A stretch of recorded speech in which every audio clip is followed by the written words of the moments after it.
Morning. We're on a rain day today, but starting to fine up. This is why it pays to follow the forecast in advance. I look at long range forecasts all the time. I've spoken about this before, and this is why, because people this morning were sort of freaking out it was going to be rained off, and they've been waiting a long time for me to get there, and I said, no, it's all good, it's going to be clearing up. Now, you don't know 100%, you're confident. I have two good weather apps that I use, the Weather Channel and Willy Weather. I average out the two, you take your chances, and it's paid off. Like, you miss out on a lot of money if you call it early, and this morning it looks like it's set in. Checking the forecast, it's still saying that it's clearing in an hour to 2 hours. Like, you just see the graphs, everything that you got to look at, make a call. And you know straight away if it's too hard to get a ride on the job, you get a push mower on there. And if it's that sloshy that you can't even get a push mower on there, obviously you're too wet. So a lot of questions come through, what do you do on rain days? Well, you try and work. Obviously, if I don't have the ability to get onto a lawn, I have a lot of jobs lined up, like hedging pipe works, where if it's not torrential rain, it's only light rain, you can do all that. Brush cutting works, you can do all that in the rain, no worries. Similar to what we're doing out here in the nature strip. Got Max going through there. He's got the Honda 25cc 4-stroke with the snipper. We're trying that out. The still that we did have, just buggering up a little bit. A lot of people swear by still, but I've only ever had dramas. Once I started buying the commercial units, I had their residential stuff and it was all good, but some of the commercial stuff I've just had dramas, hence why I went to Husqvarna. And then I just had this multi-tool sitting in the shed. It came with a trailer when I got it, never been used, brand new. And yeah, I'm going to set this camera up, show you a bit of what Max is doing, really see what it can do in some relatively long and thick grass. Like, lose your foot in it. And then obviously you've got the bigger stuff that you'll see on the camera. So it's a good little test for this unit. Max so far said he likes it.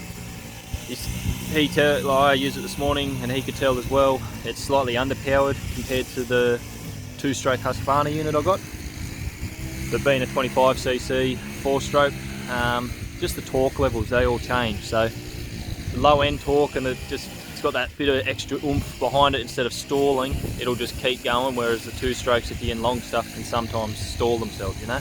You get used to it, you get to know your equipment, so is what it is. Obviously, if it's that thick, start at the top, work your way into the grass. Don't try and take the whole bulk off at once. So it's doing a good job here, right up along the fence line.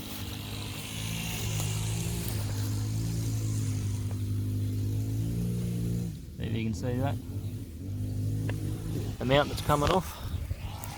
I'll set this up for him.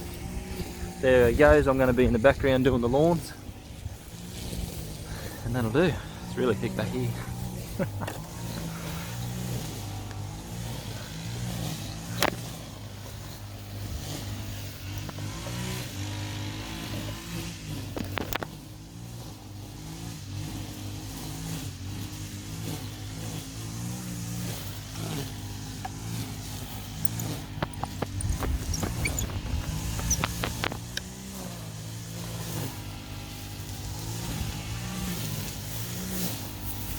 Alright, talk to you later.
going to have a quick comparison here. So I've just gone through, done a quick pass, so one time through, Max will come on to the other side, do the exact same, it's the exact same type of grass just in the patch there, and it'll give you a true indication of what this unit up against that unit will do.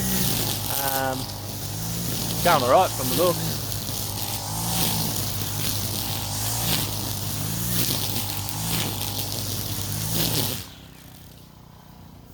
Just leave the middle, like leave a strip 100mm wide, and then just do from here straight across,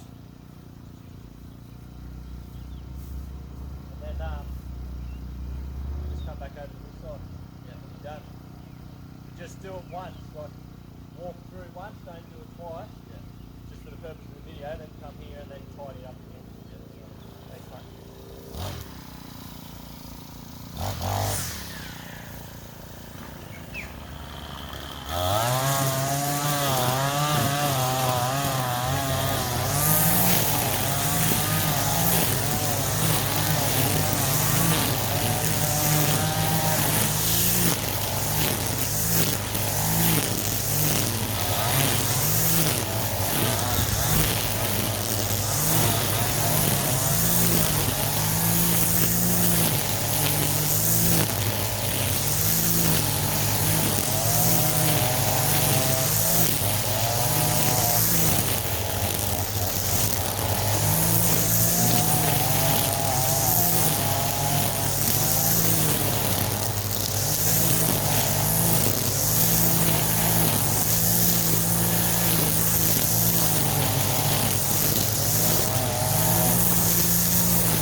Bloody beautiful.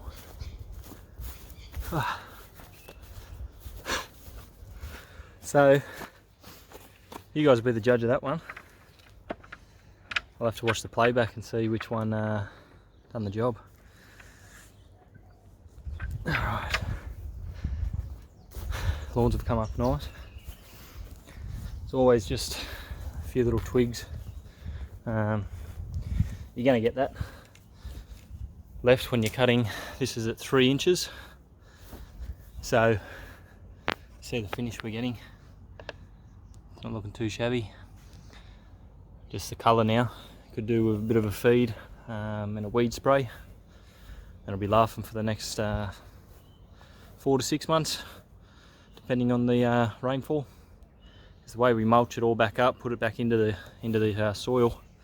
All that nutrients is there, just repeating. So you fertilise. You think about it, you bag that away. All that good fertiliser you just spent all that money on, you're taking it away. It's not the most beneficial thing you could do for your lawn. So I'll harp on that as much as I can. Of course there's ways you can do it, but you got to keep the food up to it. You got to do foliage applications all the time. You got to do sprays constantly. Whereas with this, I'm here every fortnight, monitoring the height, take it down a bit lower if I need to, and allow for growth. But otherwise, the colour, you'll see this. I'll show you in a month's time. Especially if we get a bit more rainfall at the end of this month, get some food down, and we'll be good to go. So from what I could see, the time taken, that's done a pretty good job. Now these aren't proper brush cutters by any means, but they're good enough for what was out there. So you got to start weighing that up too, cost factors. You're looking at $1,000+ for a good brush cutter, compared to a $300 to $500 snipper, which you can use on residentials as well as the acreages. So there's the front lawn. It won't be too long at all, and it's all going to be bouncing back. See the other week, mulching, pruning. So we're going to get going to this I'm all residential, and we've got an acreage. This is that brush cutter I was telling you about. It's a 35cc. So we'll see if we use that out at the acreage, and then if not, that other one done the job. What do you reckon? Looking good? Looking good. Alright, talk to you later. Bye.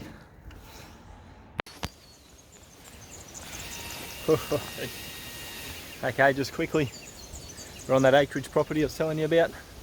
Got a little bit of cleaning up to do. Max is over there pruning away. Getting rid of some fire hazards is the main objective. I don't know why that was so hard to say. And yeah, that's our main goal. Right through here, clean up all the timbers that's in behind there, stack them up nice and neat, cut it all up, get it all into a nice little pile ready to be burn off safely, so it doesn't encroach onto the natural bushland. I'll show you the afters once we're done, everything's said and done. A little bit of bonus footage at the end of this video. Sorry if you saw me spit out a little spit there. Got the brush cutters here set up. So just a little blade attachment. It will go through things like that, but typically you don't like to. You don't want to chip your blade and have that come off and injure yourself or anything else. So this will be done with the chainsaw, which is getting used on that battery powered unit.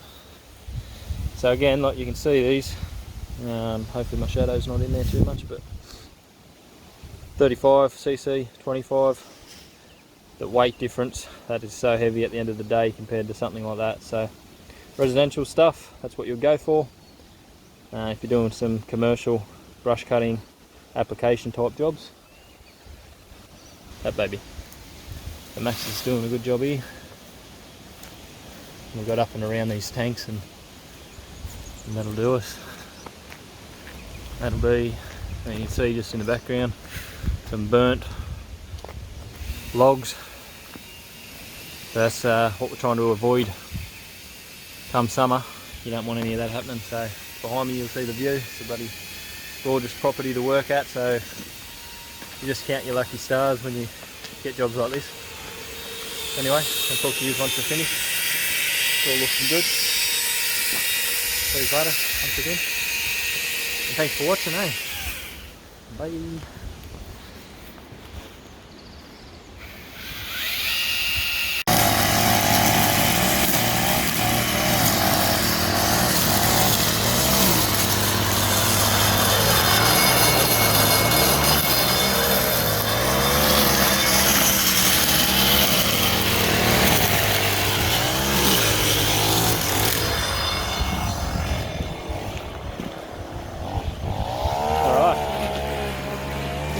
Do the video. Just about done, all this cleared out as much as possible. We'll just keep on top of the spraying, stop it all coming back, get rid of the bulk.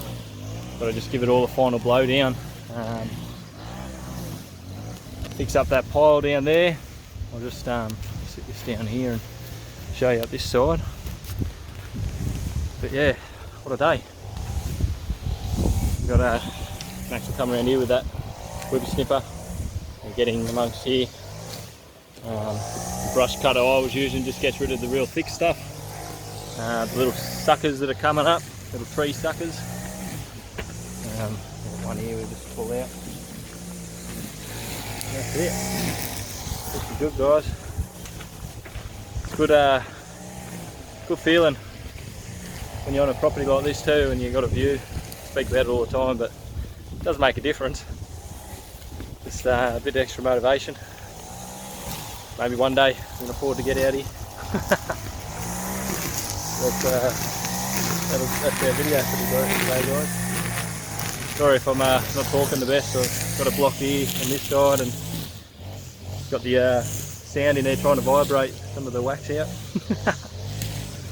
And hopefully by next week it's better. It's been nearly a week now and it's very frustrating. Could be worse, so anyway, I'll leave it there. I'll get some footage next week. I just needed to get something for this week because I was running out of days. We've got Friday tomorrow and I've got Max with me. He started full time on Monday, so I just wanted to record a video to sort of appreciate that, have a little reminder to look back on in the years to come and see how far we've come since now. There's a new vehicle on the way. I won't say any more about it, but that's coming. Very excited about that. But I'm tossing up whether or not to keep that other ute and then pay out for this other ute, or just sell this other ute to pay for this new vehicle. So wait and see. I'll decide and I'll keep you posted. Thanks very much for watching, guys. Talk to you next week. Enjoy your weekend. GPH out.